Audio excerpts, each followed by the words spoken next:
આજ રોજ ઊન ભેસ્તાન વિસ્તારમાં જે મુસ્લિમ બિરાદરો દ્વારા જુલુસનું આયોજન કરવામાં આવ્યું છે।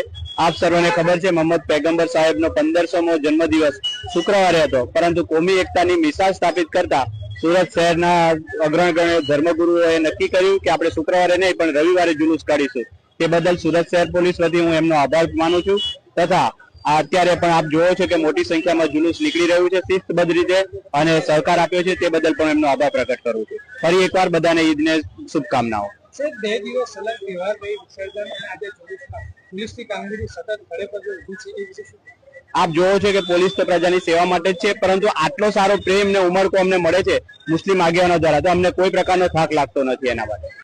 અત્યારે પણ આપ જોવો છો કે મોટી સંખ્યામાં જુલુસ નીકળી રહ્યું છે શિસ્તબદ્ધ રીતે અને સહકાર આપ્યો છે, તે બદલ પણ એમનો આભાર પ્રકટ કરું છું। ફરી એકવાર બધાને ઈદને શુભકામનાઓ। સાહેબ, 2 દિવસ સલગ તહેવાર રહી વિસર્જન અને આજે પોલીસની કામગીરી સ્થાપિત કરતા સુરત શહેરના અગ્રગણ્ય ધર્મગુરુઓએ નક્કી કર્યું કે આપણે શુક્રવારે નહીં પણ રવિવારે જુલુસ કાઢીશું।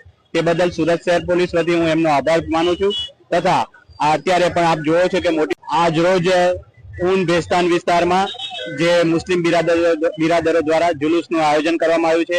આપ સર્વને ખબર છે મોહમ્મદ પૈગંબર સાહેબનો 1500મો જન્મદિવસ શુક્રવારે હતો, પરંતુ